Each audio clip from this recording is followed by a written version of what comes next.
Sérgio Santana, publicitário, né, trabalho na área de marketing aí há pouco mais de 38 anos, quase 40 anos, então a gente tem uma experiência muito boa nessa área e muito sensível também para as questões das causas sociais, a importância das pessoas atuarem nessas atividades. Acho que, acima de tudo, a conscientização das pessoas sobre o que acontece no mundo. A gente estava falando agora aqui nos bastidores, a gente vive um momento tão difícil, um momento de guerra, de ansiedade, apreensão no mundo inteiro. E o projeto Travessia, ele vem justamente, não só falando sobre o Vale do Taquari, que é algo que nós vivemos, todos vivemos, né, mas também sobre uma reflexão para o mundo, né. Quanto é importante as pessoas repensarem o seu caminhar, a sua vida, a tua relação com o outro, a tua relação com a natureza, como isso é importante. Porque a partir do momento que você valoriza o outro, valoriza a natureza, a sua família, o mundo em que você vive, você passa a cuidar dele. E eu acho que a gente está precisando de pessoas que cuidem do mundo. As pessoas têm, em primeiro lugar, a ganância, o desejo de conquista, poder, e não estão cuidando daquelas coisas, daquilo que está em seu entorno. Acho que a Travessia, esse projeto, né, idealizado pelo apóstolo Wagner, ele fala muito sobre isso. Qual é o nosso papel? Né? E não só, mano, você que vai depois abrir aí muitas histórias e tudo mais, não só cuidar das pessoas, né? Mas olhar para as pessoas. Nós estamos precisando olhar para esse mundo e ver o quanto nós precisamos melhorar, todos nós, para que esse mundo continue melhorando cada vez mais, sendo um lugar bom para todos. Então, prazer recebê-lo aqui, mano, né? Muito bom, já iniciamos aqui um bom papo. Acho que é fundamental ter pessoas como você, que vêm de fora, né, não é de Lajeado. Depois você conta pra gente aí um pouco da tua chegada, pessoas que vêm com o desejo de construir com seriedade, com amor ao próximo, né, então seja bem-vindo ao podcast Travessia, é um grande prazer estar com você aqui. Obrigado, obrigado, apóstolo Wagner, obrigado, Sérgio, obrigado o Jair, que recebi o convite pelo Jair, né? E a todos que estão aqui presentes aí. Ah, infelizmente, eu digo algo que eu acho que a humanidade não aprendeu ainda, né? Não aprendeu ainda com tudo que já passamos de guerras, né? Tantos exemplos negativos de guerras que passamos, a Primeira, a Segunda Guerra Mundial, e fora outras guerras que teve isoladas, né? E e vendo a necessidade do povo, né, o jeito que está hoje, a necessidade de quantos séculos que o povo perece e sofre, né, por falta de atenção dos governos, principalmente, né. Desculpa, não me apresentei, né, sou Mano Pereira, tenho um projeto social, também sou vereador de Lajeado, né, eleito pelo povo aí, e fico muito honrado de estar aqui hoje, né, mas o teu começo já me impactou, comentando sobre esse olhar mais dos governos e principalmente da instituição, né. E esses pequenos núcleos que são eu, Vírus do Bem e outros como é que é, outros projetos que tem dentro de Lajeado e fora de Lajeado e também a entidade igreja, que fazem a diferença. São esses pequenos núcleos que fazem a diferença dentro da sociedade, dentro dessa que tem um olhar mais com empatia dentro para essas famílias que estão esquecidas. Que quando eles procuram ajuda do governo, o governo fecha os olhos. E nós que estamos presentes, eu sou uma pessoa presente dentro dos bairros, dentro das vilas, dentro das casas das pessoas. Eu tô ali. No começo não foi fácil, poxa. No começo não foi fácil, eu não conseguia dormir, eu não conseguia almoçar, eu me emocionava até agora. Só de falar já tô me emocionando aqui quase, né. A gente eu trazia para casa a dor deles comigo, às vezes, "por que será que eu fiz o suficiente?", né, às vezes se sente assim, às vezes se sente de mãos amarrada em certas, situações que a gente se deparou. Quando na pandemia, antes de encerrar aqui essa jornal aqui, o informativo do Vale, eles me procuraram na pandemia, assim: "Quem é esse mano?". Eu disse: "Eu sou o Mano Pereira", assim: "Não, nós queremos saber quem é esse mano", assim: "Não, eu sou o mano que passou fome". Eu sou humano que andou nas ruas. Eu sou humano que foi desprezado pelas pessoas. Esse é o humano hoje está fazendo o contrário que não fizeram com ele. Sabe o que que é passar em frente a uma casa de noite com fome, com o estômago te engolindo, vamos dizer assim? e tu vê sorrisos e pratos estralando, de pessoal jantando, e sentir o cheiro da comida e tu ficar com vergonha de comer, de pedir comida, passar e essa é o símbolo da fome. Quando tu tem a necessidade de pedir como é que é, de algo que tá te fazendo mal, mas também, vamos convenhamos, não vou só me fazer de santo, né, como é que é, de vítima. Eu fiz escolhas erradas, como hoje muitas pessoas fazem escolhas erradas. Mas não é dever meu, né, que é julgar aquela pessoa que fez coisa errada. Hoje em dia a sociedade tem o costume de julgar as pessoas. "Ah, não vai ajudar porque é um traficante, não vai ajudar porque é um drogado". Não, é o contrário, é o momento de ajudar. É o momento de tu dar um prato de comida, dar um prato, e eu fui assim, o momento que eu me perdi nas drogas também, né, na bebida, porque eu vim de uma família bastante destruturada, né, uma geografia familiar bastante estruturada por causa de briga, por causa de álcool, por causa de violência, traição e tudo mais. Eu cresci, a criança é uma esponja, e eu absorvi tudo aquilo ali. E o modo que eu tentei como é que é, buscar refúgio, buscar vamos dizer, a palavra certa, buscar um refúgio, eu comecei a buscar nas drogas, buscar na bebida, nas brigas, eu gostava de uma briga antigamente, né, e andei pelas ruas. E depois que eu consegui vencer, eu digo sempre, hoje eu sou um milagre de Deus aqui, sentado, né, eu consegui vencer tudo isso, eu comecei a pensar: "Agora eu vou fazer o contrário que fizeram comigo, eu vou ajudar, fazer o bem sem olhar para quem, fazer o contrário que fizeram comigo, de atender as pessoas". E eu recebo às vezes ligação e mensagem: tu ajudou aquele cara lá, tu ajudou aquela família que não quer nada". Cara, eu fiz a minha parte. Gente, eu fiz a minha parte, tem crianças lá. Porque eu não enxergo só os adultos, eu enxergo as crianças, porque tem muita criança que não tem a necessidade de estar ali. Não, elas não pediram para vir ao mundo, elas não pediram. E estão ali sofrendo no meio daquela geografia familiar destruída por droga, por violência, por tudo mais. Eu fui lá atender aquelas crianças, fui atender aquela família. E as pessoas me julgam por causa, né: "Ah, tu tá incentivando as pessoas a ser vagabundo". Não, não estou ser ninguém, eu estou ajudando uma criança, tá lá. É por isso que você comer. Diz uma coisa, mano, você falou que chegou a Lajeado há 30 anos. Sim.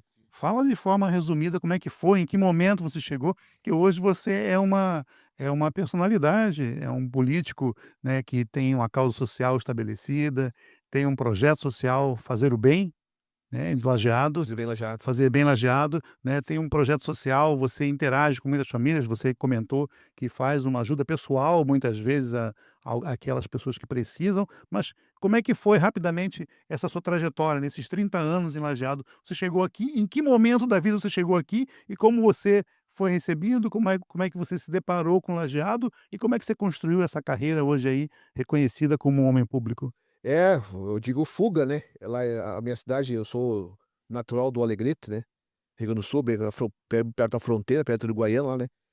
E a nossa cidade é uma cidade de várias etnias, né, eu sou eu tenho uma mistura de português com índio, com negro, tudo, né, que a fronteira é uma mistura, né, vamos dizer, mais parte do lado do espanhol também, né.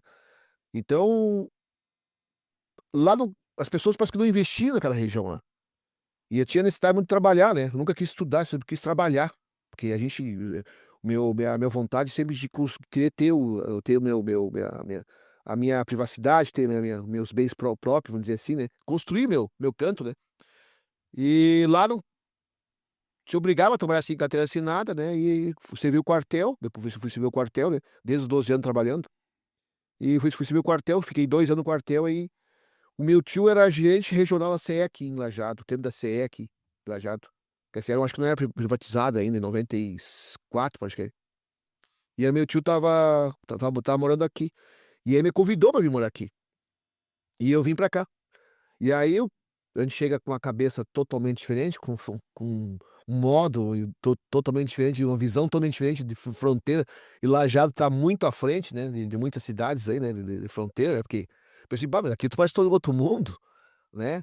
E me senti um pouco acuado, porque um pouco tímido também, né, envergonhado, porque as pessoas eram mais fechadas aqui, eu achava as pessoas mais fechada, que o fronteiriço tem um jeito mais Aberto, né? caliente É. de de receber as pessoas, né? E aí comecei a trabalhar de garçom aqui, né? E aí, quando comecei a trabalhar de noite, que eu comecei a conhecer o lado negativo da noite, né? Eu saía tarde da noite e ia pros bar, porque a gente sozinho aí, né? Um cara novo, sozinho. Aí meu tio foi obrigado a sair daqui, né? Fiquei sozinho na casa e comecei a me perder aí, né? Aí me perdi. Aí caí no vício, me perdi mesmo. Aí quando caí no vício, já tava andando nas ruas aí, né? E aí peguei, cheguei a um ponto, não, vou voltar para Alegrete. Voltei para Alegrete no final de 96, mais ou menos. Fiquei até 2000, 2000 em Alegrete, voltei para cá em 2000. Eu fui para antes de chegar em Lajeado, eu fui morar em São Jerônimo aqui, Triunfo, no caso do meu tio também. E aí eu fiz um curso de vigilante em Porto Alegre, porque eu ganhei no bingo lá. Eu jogava bingo, ganhei no bingo e paguei meu curso lá e passei no curso e fiz o curso de vigilante. E aí sobrou uma vaga. Só tem uma vaga tal lugar onde? Lajeado. Bah, eu vou voltar para Lajeado. Aprontei tanto lá, vou ter que voltar para lá. E aí vim trabalhar aqui em Lajeado. E aí fiquei muito conhecido porque eu trabalhava em posto de gasolina. Fiquei muito conhecido porque trabalhei em mercado, né? Eu trabalhei 13 anos aqui no IMEC, né? Florestal, aí até a época da loucura minha, não tinha mudado ainda meu modo de vida, né? Até me acidentei com uma arma de fogo, né? Levei um tiro aqui no pescoço, né? A bala tá aqui ainda alojada na cabeça. Tudo no tempo da loucura, né? Antes de Jesus me resgatar. E aí, recuperei aquele tempo lá.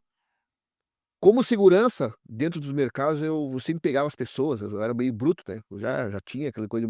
Eu comecei a tratar as pessoas diferente. Eu pegava as pessoas que estavam roubando, pessoa de rua, ou pessoa até não. Se o cara tá com fome, sim, estou. Vem cá então. Eu comecei a pagar as coisas para ele. Dali comecei a transformar toda como é que é, esse sentimento que eu tinha sempre, que eu trouxe comigo de raiva e tudo da minha infância, também de lembrar de onde eu vim, né? De ser mais solidário, ter mais afeto pelas pessoas, ter mais empatia. É o primeiro lugar que tá faltando nas pessoas. É o que a gente falou no início, né?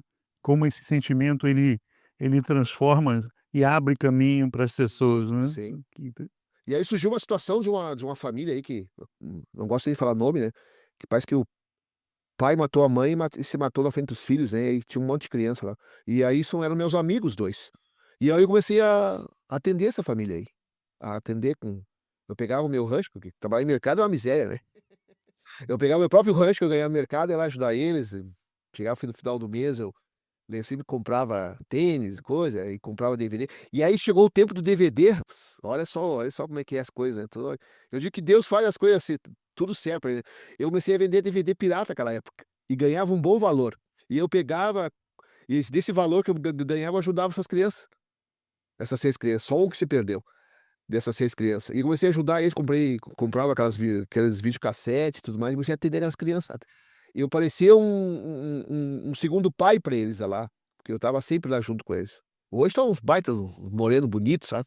E aí, tio, é tio Pereira. Eles nunca esquecem que eu fiz por eles, sabe? Mas assim foi. Aí comecei. Aí eu vi que tinha tal de vila, que é Anões do Bem aqui em Lajado. E eu disse pra minha esposa, amor, eu vou eu vou fazer um projeto. Fazer o Vidro Bem Lajado. Porque eu já estava envolvido nas enchentes. Eu fiz um trabalho social que eu mandei uma carreta não, um caminhão, um 608, cheio de alimento, de alimento, água, roupa, colchão, material de limpeza, higiene, lá para Alegrete, minha cidade. 2020 deu uma enchente grande na minha cidade lá, né? E aí todo mundo ria de mim. Eu na frente do STR, fazendo com a placa lá, né? Ajude Alegrete. Quem tu vai levar nada pra lá? A pessoa rindo de mim, né? Rindo de mim, e eu continuando, né? Eu de pé ali. E aí conti- quando enchi minha casa de mantimentos produtivos, né? Até o pessoal da Defesa Civil daqui foi me visitar, né? Porque eles me trouxeram um caminhãozinho.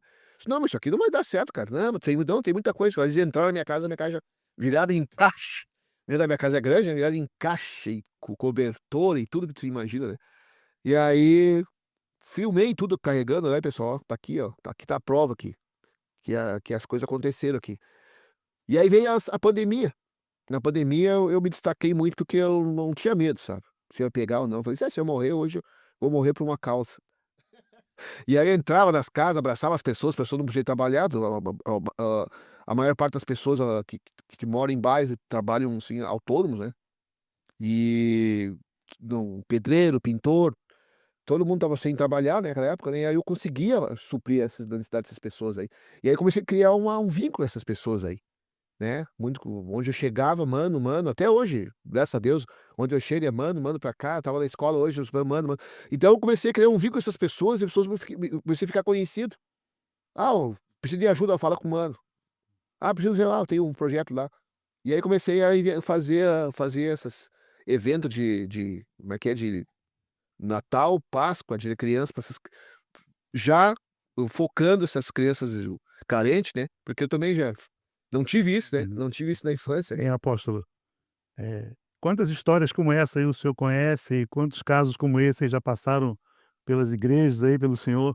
Um caso desse aí como o do mano, fala um pouco sobre essa relação aí, como isso toca o senhor, assim, ouvir uma história como essa aí de recuperação, de superação. Eu vejo, né, a gente vê muita coisa em comum, né, em comum, porque a história do Manda é uma história de muitos homens que foram resilientes e venceram os momentos, né, da juventude, da adolescência, onde a gente ainda tem aquele momento insano, né, aquele Sim, momento de desbravar e querer conhecer o mundo, e muitas vezes sem a estrutura familiar, né. E de repente a gente se encontra de fato com a nossa missão, né, que eu acredito que é a missão não só de alguém que passou mas desculpa. por momentos difíceis, mas aqueles todos que também foram, né, eh, foram, superaram, né, os problemas grandes, né. E eu sou um deles também, né, mano, eu sou um deles dessa história também. Eu fui órfão de pai e mãe, não Tá. cresci, fui mendigo, né, morei na rua até meus 9 anos de idade e fui adotado com 9 anos. E uma família de uns meu não hoje que Deus tenha na a memória dele, né, mas fiquei até os 16 anos lá e fui morar sozinho depois. E a gente vai vendo até que eu me encontrei, né, eu com Jesus também e aceitei Jesus, eu vi que a vida era mais importante, né, eu passei e a gente começou a ajudar pessoas e eu vi que nossa vida só fazia sentido se a gente pudesse ajudar alguém, né, Contribuir. e entregar aquilo que nós não recebemos, mas Isso. entregar por saber que alguém precisa, né, e a gente precisou e não tinha, né, Sim, na sim. verdade não tinha. Então hoje, quantas pessoas aqui nós recebemos já, que tem essa história de vencedor, né. E agora a gente vai fazer o seguinte, nós vamos passar para essa falar um pouquinho, mano, e aí uma hora a gente vai sentar para conversar um pouco mais sobre esses assuntos, né. Para a gente voltar aqui um pouco nas nossas enchentes. E eu queria que pensássemos uma coisa: é possível voltar no tempo? É possível. Como é possível? Imagina, por exemplo, se você hoje, daqui, você com 60, hoje tem quantos anos, mano? 5-3. 53, eu tenho 54. Só um aninho só a diferença. Imagina nós com 80 anos de idade e voltar a ter uma enchente dessas. Bah. O que nós fizemos para que em 80 anos, daqui 30 anos na frente, alguma coisa acontecesse para não tornar acontecer o que aconteceu hoje. Vamos pensar, vamos voltar no tempo agora. Agora a gente está nos dias de hoje, mas nós fomos há 80 anos para frente, para 30 anos para frente e vamos voltar. O que você acha que seria bom que se voltar a acontecer daqui 30 anos, daqui 20 anos, daqui 100 anos? Fosse Seria bom para que o acontecimento das cheias aqui no Vale do Taquari não fosse tão dolorido como foi, né, não fosse tão terrível como foi, porque só quem viveu, nós vivemos um cenário de guerra, Ah, um cenário aqui que hoje muitas pessoas esquecem, né, mas isso foi o rico, foi o pobre, e a gente estava também de um centro de distribuição em Estrela, nós atendemos, entregamos não sei quantas mil cestas básicas, muitas mil. Recebemos, muitas carretas de noite e de dia de água e todo donativo e chegava aquela fila enorme diária de gente para buscar o seu ranchinho. para buscar uma roupa e a gente não perguntava se já tinha vindo 10 vezes na fila, ganhava de novo e assim nós fomos fazendo. E eu acredito que você aqui também viveu isso. Mas foi pós-enchente. E tudo isso aconteceu porque alguém lá atrás, há 80 anos atrás, não pensou cidade, sendo que isso já aconteceu aqui no Vale do Taquari. Já tivemos todo mundo falar de 41, mas eu já escutei alguém falando em 1906. Né? Eu já escutei gente falando sobre 1906, uma enchente aqui de uma proporção avassaladora aqui, a história dos indígenas, a história dos colonizadores aqui. E Estrela tem uma coisa geográfica muito importante, que os poderes públicos, os hospitais, todos são em lugares altos. E os índios aqui, que moravam aqui, os caigangues, falaram que aqui era terra do rio. Que eles nunca invadiram, que a terra dos índios era terras altas, né? Então que os alemães nunca plantaram na terra deles, sempre plantaram na terra do rio. E um dia o rio ia cobrar, né? E essa história vem. Só que agora vai voltar um dia e nós vamos ter, né? Eu perdi coisas, eu acredito que tu também, todo mundo que, né? Nós perdemos muito com isso. Isso foi um tempo de muita dor e até hoje é muita dor para muitos, porque não foi bem material. Foi a história de muitas pessoas, foi o legado de muitas pessoas. Tem gente que chora por um quadro do pai, que o único quadro que tinha, da fotinho do avô, e não achou. Eu encontrei uma pessoa, mano, ali na Vila Rica, no bairro, bairro Santa Rita, né? Em Estrela, que ele estava procurando se ele achava o quadrinho da família dele, dos pais dele que compraram aquela terra, que construíram ali um terreninho e uma casa, e ali era a vida deles. Então, para ele aquilo tinha muito valor, né? E o valor não era o valor monetário, era o valor de uma história, o valor de um legado, de o pai ter construído a casinha. Colocado tijolo sobre tijolo e ele ajudou a construir. E agora a enchente tinha levado até as paredes, né? Então, vamos voltar um pouco. O que tu acha, hoje como um homem público, né? O que você acha que numa roda de conversa as pessoas poderiam, até o poder público, juntamente com os moradores, poderiam fazer para que Estrela, Lajeado, Vale do Taquari, essas 90 e poucas cidades, pudesse amenizar um pouco esse problema? O que tu acredita? O que você pensou sobre isso já? Bah, é algo meio. Olha, é uma situação polêmica, tudo que aconteceu, né? Mas eu acho que tem que ter mais planejamento, né? Mais planejamento, principalmente das autoridades, né? Porque o que o senhor colocou aí, o senhor já explicou tudo. Que é do rio, o rio toma. Eu acho que nós estamos vivendo uma época, tempos bem, bem difícil que a gente não está respeitando a natureza, né? Em todas as formas possíveis, né? Que tu vê todas as formas aí, desmatamento, é poluição, é tudo, tudo. Principalmente as matas ciliares sendo destruídas aí, e poucos tentando, fazendo revitalizando, né? Hum. Eu acho que o nosso futuro não vai ser bem, não vai ser um futuro bom pelo que está acontecendo atualmente. Muito desmatamento, muita degradação, muita invasão, vamos dizer assim, sabe? E muita construção de pedra, onde poderia ser verde. Isso aí, quando qualquer chuva que dá, de novo, é o meu ponto de vista, né? Uhum. E já conversando com o pessoal do meio ambiente, pessoal também que tá ambientalista, já fizemos várias reuniões, fizemos até negócio da ponte, que tivemos até uma audiência pública, negócio da ponte, já que eu fazia entre Estrela e Cruzeiro lá, né? Que comentaram sobre a parte ambiental lá, sobre o desmatamento, tudo que acontecer lá, o que ia acontecer aquela parte ali que eles iam desmatar para poder construir. Não adianta, tudo é assim hoje em dia, infelizmente. Mano, Olha, tem muita coisa para trabalhar. É. Muita coisa para trabalhar, o governo, principalmente, através os governos se reunirem, né, poder público e tudo mais, e principalmente as empresas, numa só unidade, tentar achar solução para que isso não venha acontecer, porque começa lá em cima, né? eu vejo. Começa lá em cima, tudo, nas bacias. Eu vejo a nossa morada comum, né, a Common Home, é uma instituição que nós fazemos parte que está financiando também toda agora a travessia, né, esse evento que vai ocorrer aí dia 14. Nós ou 14 ou 15 nós estamos aí com um impasse aí com Eu fiquei ca sabendo hoje. Fiquei sabendo hoje. estamos com um problema grande aí. A Gláucia. É.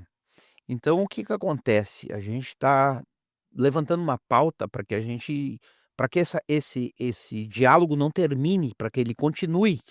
Então, nós não podemos esquecer da enchente que aconteceu, essas 3 enchentes últimas que aconteceram no Vale do Taquari, porque elas foram devastadoras, elas foram um prejuízo emocional, prejuízo financeiro, um prejuízo moral muito grande para as famílias, para o vale.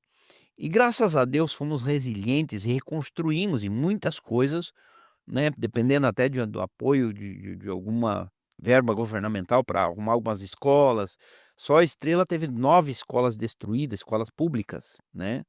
Então isso causou trauma para uma criança que a vida inteira foi para aquela escola e agora tá minha escola, o meu lugarzinho, minha história também ficou debaixo d'água. Mas o que que acontece? A gente vê com pessoas insistindo em ter esses lugares que essa margem do rio Taquari, que ela poderia ser usada, de uma forma, como a gente vê hoje o Parque Ney Arruda aqui e toda essa orla até Cruzeiro, e o mesmo acontecendo para o lado de Estrela, e desapropriando totalmente esse lugar né. para ser um parque, né. Tá acontecendo. E essa coisa e para plantar o verde de novo, mas não só aí, né, eu acredito, assim, tem muitos lugares ainda que as águas ainda chegam dentro da cidade, que não é na orla do rio, mas são lugares baixos também, Sim. né, que talvez poderia solucionar isso com um plano diretor dizendo sobre plantas elevadas, alguma coisa assim, mas que a água pudesse ter o seu espaço, né, e claro que a gente não vai poder também deixar que o crescimento de uma cidade não aconteça. Nós tivemos uma desculpa cortar. Não, não, não, você vê, é isso, o entrevistado é você, eu só estou tentando te ajudar. Mas chegou a dizer nós subimos e descemos aí o rio aí, né, do Taquari, e vimos que as nossas barrancas já estão bastante deformadas. Propício a qualquer chuva que dá, elas vêm para subir tudo. Então, vai demorar muito para a gente conseguir, colocar, fazer algum plano que venha a modificar essa deformação, né, trazer como era. A natureza ela é anos, né, não é da noite para o dia, ela consegue se refazer, né. É Então claro que, assim, a gente tem as questões sociais, né, as SASAs, que é prioridade nesse processo, né. sim, Mas ter um olhar para a recuperação da natureza, a natureza ela se recompõe, né, mas ter um projeto de reflorestamento, de plantas as matas ciliares, né, que não existem as matas ciliares em algumas regiões que foram tomadas por casos, né. A recuperação dessa natureza possibilitando a criação dos parques, né. A gente precisa ter estrutura viável para que a gente possa ter esse ambiente de uso e fruto das pessoas, né, de convivência, espaço comum a todos eles, né, então é preciso também ter esse olhar, né. Muitas vezes a gente coloca a natureza em segundo plano, sim. porque é necessário, né, as pessoas precisam de comida, elas precisam de abrigo, de roupa, de educação e tudo mais, mas ela também é uma prioridade, porque, a gente vive num ecossistema, né, então e a gente pisa no chão, a gente pisa no solo, a gente pisa na terra, e a terra também envolve essa questão de estar sadia, estar preparada para que haja essa convivência, né, não adianta a gente só se preocupar conosco, e na verdade, quando a gente olha para o conjunto todo, isso faz parte da vida, né, a natureza faz parte da nossa vida, então ter esse olhar é uma prioridade que talvez seja menos prioritária que os aspectos sociais, mas que tem também um valor importante, né. Quando a morada comum traz essa associação com um conceito que hoje está muito à esquerda, né, quando a gente fala em sustentabilidade, ecologia, a meio ambiente, você fala: "Tá, isso é papo da esquerda", né. E a morada comum, que é uma instituição conservadora, tem um olhar conservador para o mundo, da família, da interação, ela tá trazendo uma abordagem que poucas entidades hoje no país e no mundo têm, que é tirar esse contexto da sustentabilidade de um viés de esquerda e trazer isso para a sociedade. Todos nós temos que ter esse olhar consciente e não só ser uma pauta de esquerda, está errado isso. Isso aí tem que ser uma pauta de todos nós. Então, esse é um jogo importante que a travessia traz, né? Trazer esse contexto para todos nós. Podemos discutir sobre situações das pessoas, a questão estrutural, o plano diretor e a natureza como parte desse contexto, né? Se a gente não olhar para a natureza, a gente vai andar pelo deserto. Infelizmente, Sérgio, a gente vive num mundo de interesses, né? Tudo interesses. A gente vê agora, nós estamos lutando pela a não implantação dos pedágios free flow, né, na região, né? Tinha interesses ali, né? Interesses, lucros, né? Interesses. Sempre tem interesse em tudo, né? Até quando se fala em prevenção, vai colocar algo em pauta ali e já gera interesse de alguns, né? E às vezes não é somente os grandes, né? Agora, vou fazer um comentário. Nós estamos se organizando para ajudar uma pessoa com câncer aí e já entrou lá, não, mas pode usar lá, mas eu vou dar tanto por cento para você e o resto fica para mim. Tá, mas cara, sabe o que? Nós estamos ajudando uma pessoa. Então o ser humano sempre tem um interesse para ganhar em cima de alguma coisa, sempre tem. Sobre os pedágios, o interesse dos empresários aí é só lucro, porque ia prejudicar bastante os pequenos trabalhadores rurais, pessoas que dependem das vias para se deslocar, para levar seus insumos, né? Então ia acabar sufocando nós aqui, porque tudo isso acaba na nossa mesa. Nós precisamos do mercado comprar. Se tiver pedágios, quanto mais taxa de tributo tiver, nós vamos pagar mais caro o alimento. Eles não pensam nisso aí. É igual aqui que acontece nas barrancas dos rios. Quanto mais tu querer desmatar para botar pedra, colocar... vou fazer aqui uma pista de passeio. Gente, não adianta vocês fazer isso aí. Não adianta. Vocês não estão pensando para frente. Não adianta pensar só nisso. Nós temos que pensar como você falou aí, reflorestar. Precisamos ver, precisamos. E esse projeto já está em andamento, já de tentar retirar todo mundo da beira do rio aí. Aqui em Lajado. Não sei se a Estrela tá assim também, a Estrela. Estrela agora já está fazendo isso também. Começaram a demolir, né, as casas que ficaram ali, sim, né, foi ótimo. bastante.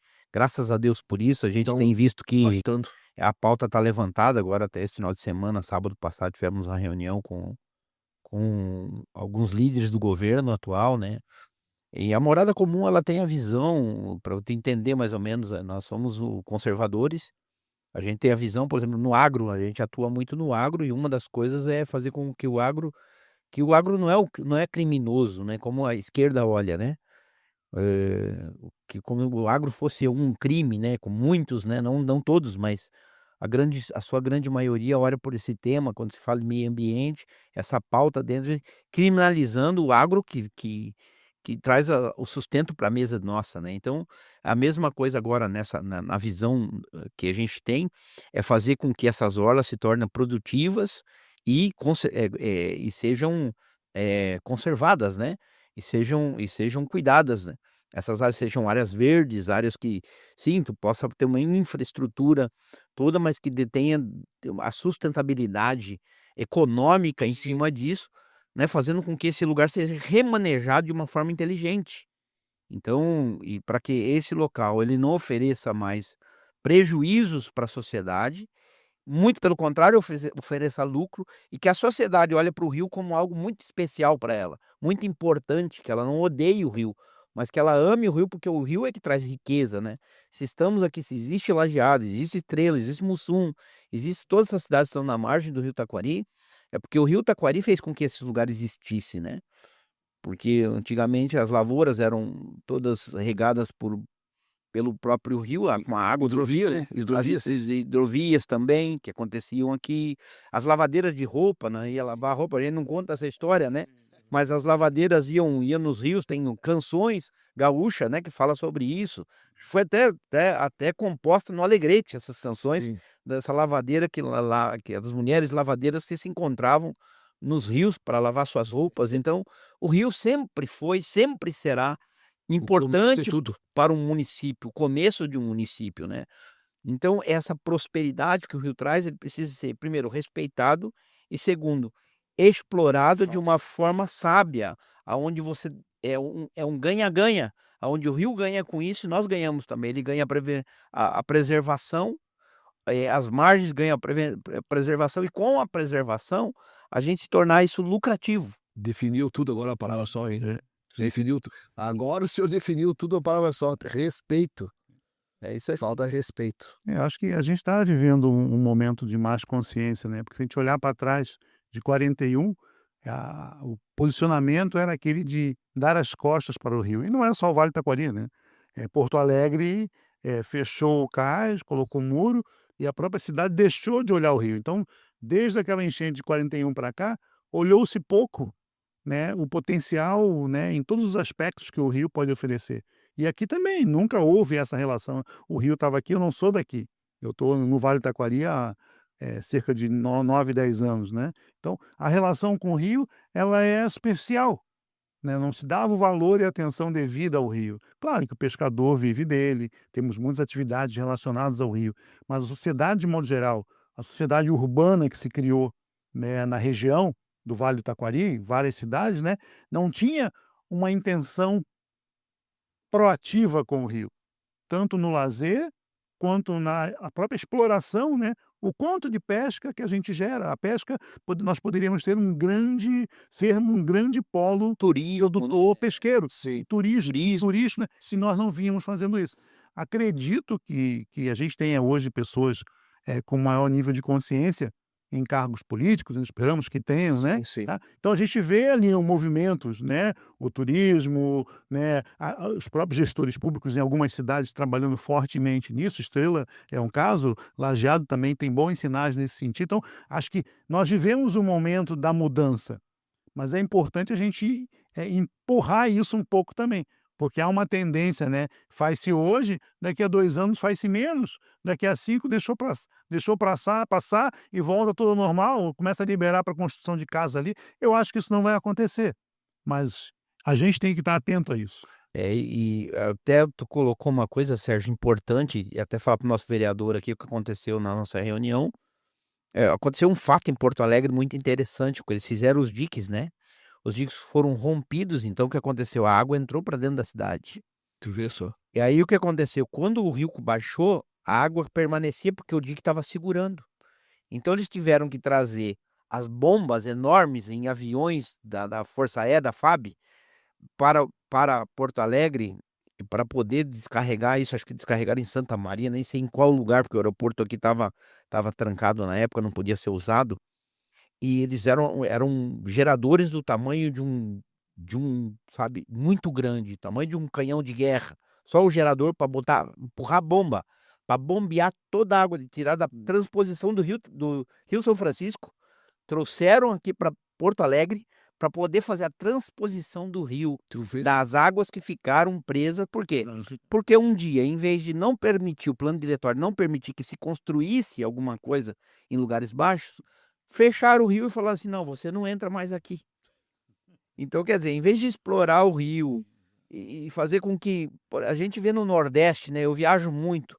E lá tem lugares, tem prainha no meio da cidade, que o rio passa. Eles estão longe do mar.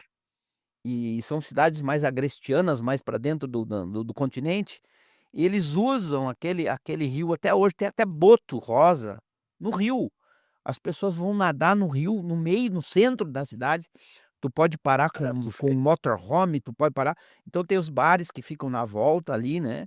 Explorando o comércio ali, o turismo. Né? E ali eles ganham dinheiro com aquilo, e o rio para eles é importante. E o rio sobe também, porque tem casas flutuantes que ficam construídas no rio, Já tem. né? Que eles constroem ali restaurantes flutuantes todos. Para quê? Para poder falar assim: não, o rio faz parte da nossa vida e nós fazemos parte dele. Então, esse tema que é importante, eu acredito, que o Vale do Taquari aqui pensar nisso, em vez da gente pegar e desprezar o rio, achar que ele não é né, como muitas pessoas, vamos fazer um dique, vamos fazer isso, vamos fazer uma barreira, uma barragem não sei aonde. Gente, o que soluciona é sacar as pessoas desses lugares, usar esses lugares em tempo, fazer coisas que podem ser removidas, e esses lugares podem ser usados comercialmente, pode ser um ponto turístico tremendo, onde tem feiras de artesanato, tanto para o lado de Estrela quanto para o lado de Lajeado, bares e lugares para uma boa alimentação. E fomentar o comércio aqui da região, porque a gente está falando agora que o Vale do Taquari ele vai se tornar um polo religioso de turismo, né. Essa é a pegada essa é a tendência depois do Cristo ali que aconteceu. Vai acontecer alguma coisa em Santa Rita, vai acontecer alguma coisa ali em Colinas e Roca Salles, Roca Sales também. Então, o que que acontece? A gente já pensar em algo, né, e é isso, pensar que daqui 30 anos, a gente pensou, a gente sentou junto e pessoas inteligentes que aprenderam com a enchente, que tiveram aqui na enchente, Sim, sim. que aprenderam como deve ser feito, né, como deve ser usado esses espaços. Às vezes você tem que ser levado a um extremo, né? A necessidade, muitas vezes, tal, eu não conheço as cidades que o senhor está citando, né? Mas muitas vezes uma cidade pobre, sem recurso, olha para o rio e vê ali uma possibilidade de construir um desenvolvimento econômico, de gerar riqueza para as pessoas, renda mínima, né. E talvez o fato de nós vivermos num mundo, isso tem muito a ver com o mundo que se alcançou hoje, né. As pessoas têm tudo, ou se tem a impressão que as pessoas têm tudo. Se fala muito isso da nova geração do jovem, né. O jovem, ele tem tudo muito acessível a ele, então ele dá muitas vezes pouco valor às coisas, né. Talvez na nossa época, na nossa idade, tivéssemos que trabalhar mais para conseguir alguma coisa. Hoje, talvez virtual. muito virtual, muito acessível e tal. Então, um conceito da necessidade, lidar com o rio hoje, passa a ser uma necessidade. Talvez isso desperte nas pessoas um olhar mais maduro, mais proativo, mais criativo, né. Inteligente. Exatamente, porque você tem todo um contexto de economia criativa, né, que é transformar potenciais culturais, né, da tradição local em exercício de fazer dinheiro, de empreender, de incentivar Gerar as pessoas, emprego, né. gerar emprego, né. Então você tem todo esse movimento de economia criativa que nós temos pouco ainda aqui, tem muito potencial, então muito a se desenvolver. O mesmo eu digo com relação ao rio, né. Olhar para isso, entender que é uma necessidade lidar com o rio, né. O rio não é o que está passando ali atrás de casa e eu não estou nem aí para ele, não, ele está ali presente, e aí fecharam Tem que Porto ser Alegre, tá, mas aí um dia o rio encontrou um jeito de entrar, e aí não tinha como tirar o rio de volta. Muito engraçado, esqueceram do rio. Então acho que o momento é também de entender que há uma necessidade de lidar com isso, para que daqui a 30 anos, apóstolo, a gente, se houver uma outra enchente, a gente esteja num outro patamar de consciência, de atividade real, concreta, para lidar com esse fato, né, com o rio e suas águas, né. Eu estava agora me refletindo sobre o Camboriú, né, o pessoal, como é que é, estendeu a praia para dentro do mar, mas o mar vai buscar depois. Vai. E o rio é a mesma coisa. O rio é a mesma coisa. O dia eu tive lá, não sei quando, eu acho que foi em novembro, no começo do ano eu estive lá, daí a pouco eu estava voltando para casa e parei num posto de gasolina lá para fazer um lanche com a minha esposa, acho que eu lembro no jornal, assim, água entrando. Assim, o jornal estava dando notícias de Santa Catarina, que a água estava invadindo, o mar estava entrando, assim vai acontecer aqui. O modo que eles estão, utilizando esse espaço, estão invadindo algo que é natural, não pode, né. Como falou agora sobre desmatamento, sobre a exploração negativa que eles fazem nos rios aí para e acaba acontecendo essas tragédias. Infelizmente, se não ter um plano de contingência futura para evitar essas enchentes, começando, como o senhor falou antes, essa limpeza dessas pessoas aí. Não é limpeza, eu digo remoção dessas pessoas aí. Usar esses espaços inteligentes para quê? Para criar praças, criar quadro de vôlei, quadro de tênis, tudo Infraestrutura para o município. para o município, que as pessoas podem usufruir. Aí pode surgir um bom jogador de futebol, um bom jogador de tênis, pode, né, gerar uma geração atleta, né? Está em planejamento ali, depois da ponte ali do Saraquá, que a semana começaram ali, as máquinas já remover ali. E É, ali tá, parece que futuramente já tá no papel, uma planta lá para fazer mano, uma praça e fazer vamos fazer uma retrospectiva agora, velho, esse tempo, essa outra parte, vamos separar essa parte agora para uma nova parte, né, desse nosso podcast.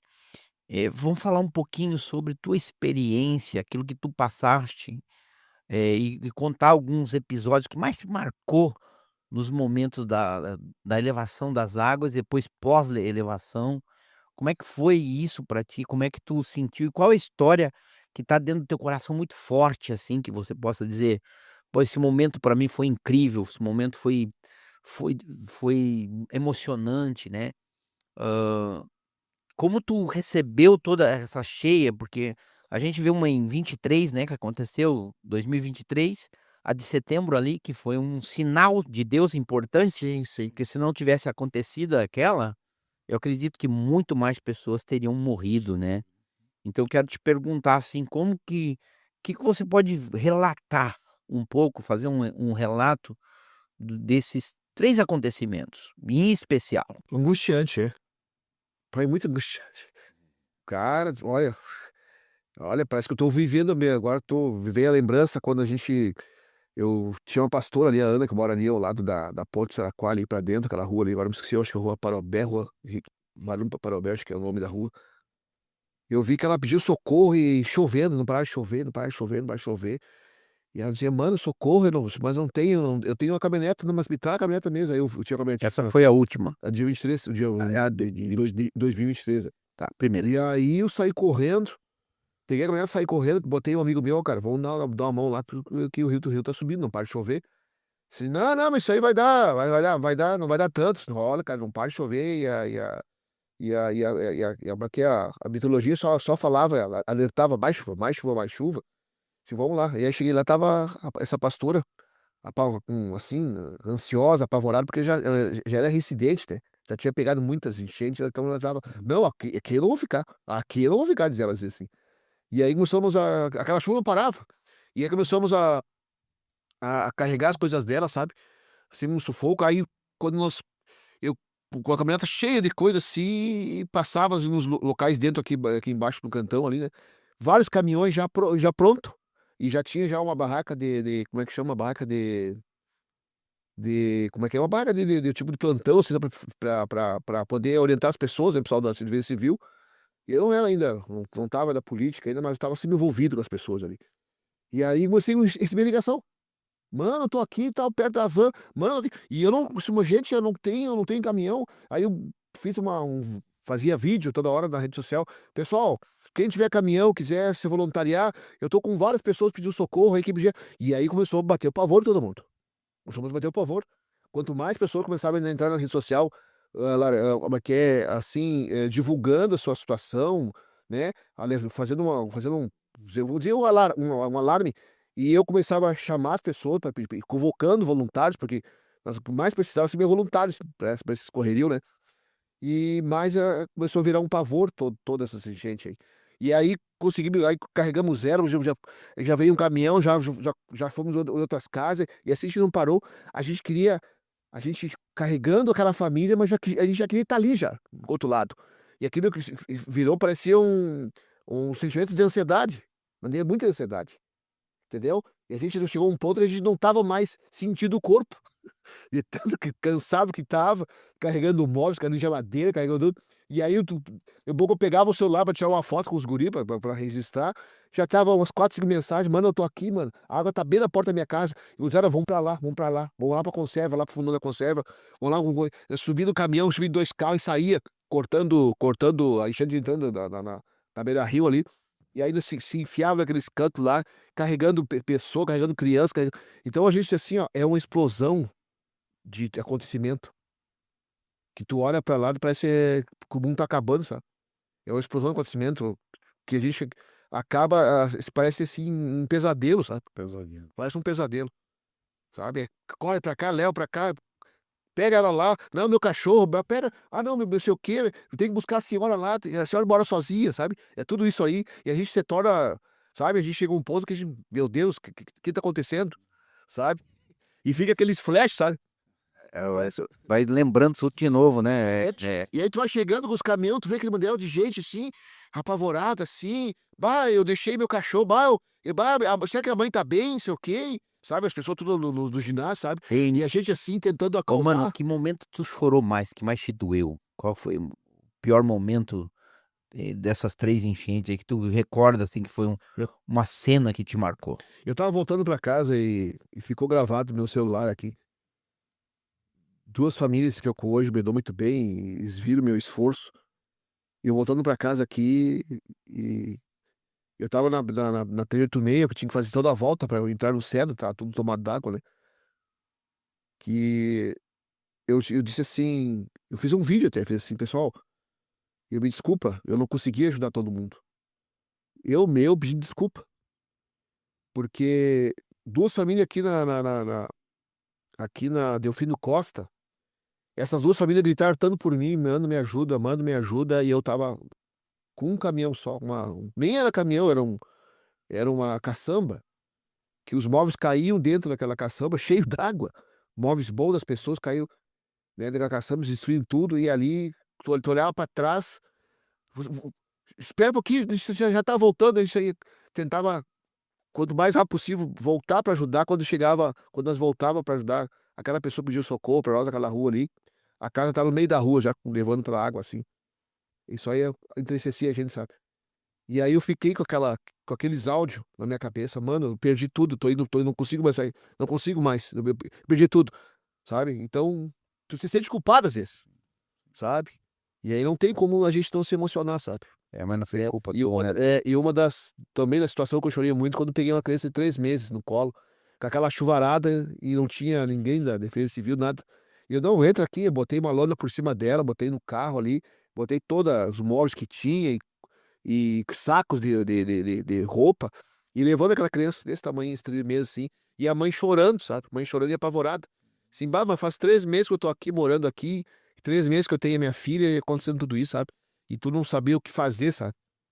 O que dizer, sabe? Não, às vezes não, tenha fé, vão ter força, vão ter fé, sabe? Então, situações assim que, bah, eu acho que a pior delas foi quando eu fui levar uma geladeira pra uma senhora aí, e a senhora chegou assim, eu perdi tudo da enchente. Sim, moço, me perdoe. Sim, perdi tudo. Perdi minha filha e meus 2 netos, sabe? São relatos assim, sabe? Que fica marcado a gente, sabe? Eu não sei se você lembra que tinha o senhor foi salvar a esposa, os 2 filhos morreram aqui a enchente levou, foi pegar a mão, escapou e você foi essa, com a enchente, né? E outra situação foi ali em 2023, ali no Passo da Estrela, uma senhora foi, nós tava aquele mormaço, sabe? Tudo aquele mundaréu de, de móveis, tudo na rua, assim, tu não conseguia nem passar. As pessoas limpando aquele lodo, assim, né? Uma senhora veio pedir água pra nós. Disse, não, não, tem água aqui. Aí dei um fardo pra ela, assim. E ela disse assim, e é, senhora, como é que a senhora tá? Eu, tentando, eu tô indo, buscando força. Eu perdi meu neto. Bah! E depois fui saber que o neto dela tava lá no, não sei aonde, lá numa cerca, lá pra não sei quantos quilômetros pra baixo aí. Foi encontrado o neto dela. Então tudo isso aí, mano, tudo isso aí fica gravado dentro de gente, sabe? E a gente fica pensando aonde foi que eu errei, o que que eu deixei de fazer, sabe? Porque a gente se apega às vezes. Não era suficiente, né? Parece que não era suficiente. A gente tem limites, né? A gente não consegue resolver o mundo, né? Assim, Por isso Carga. que é bom, né, a gente preparar mais pessoas, né? Sim, sim. Mais manos, né?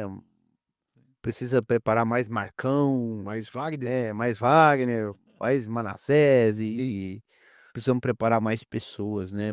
Pro próximo episódio, que a gente sabe que isso vai acontecer, né, mano? Tá aí uma tarefa na mesa, então, né? Essa é a grande tarefa aí sim, sim. de todos nós, né? Preparar as próximas gerações Próximas para gerações, ter um outro olhar. E a igreja pode ter um grande papel nisso aí, né?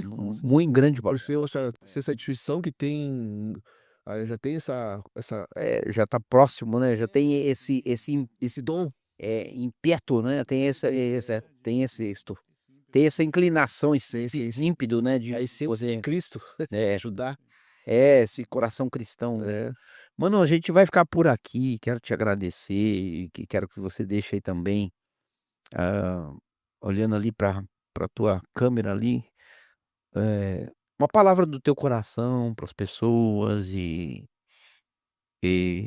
para que quem estiver assistindo esse podcast possa entender quem que é humano, ou falar alguma coisa que está no teu coração agora. Eu queria que você ficasse à vontade, depois a gente vai estar encerrando esse tempo. Olha, eu acho que o humano é um ser humano como todo outro, né? Que aprendeu com a vida, que a vida não é, socos e pontapés, né? Mas sim que a humanidade que está vivendo como está vivendo hoje, que tenha mais um olhar com empatia para tudo que está em sua volta, porque a gente tá cego. As pessoas estão cegas, né? Diante de muitas pessoas passando necessidade. Um morador de rua que você ajudar hoje está salvando o mundo. Um morador de rua. Como eu já falei, outros vídeos que eu fiz, de 100 pessoas que te pedir ajuda, uma você ajudar, já está ajudando alguma pessoa. Então que esse amor venha a ser colocado em prática, não em palavras somente. Maravilha, Isso aí. maravilha. Muito obrigado aí pela presença, uma ótima companhia, um bom papo, Não sou muito de falar. né? Mas foi excelente, né? Finalizando então mais um podcast Travessia, que é um projeto que justamente propõe isso, né? Sentar, debater, sentir, chorar, refletir, Sim. né? E construir caminhos como esse que a gente acabou de identificar aqui, né?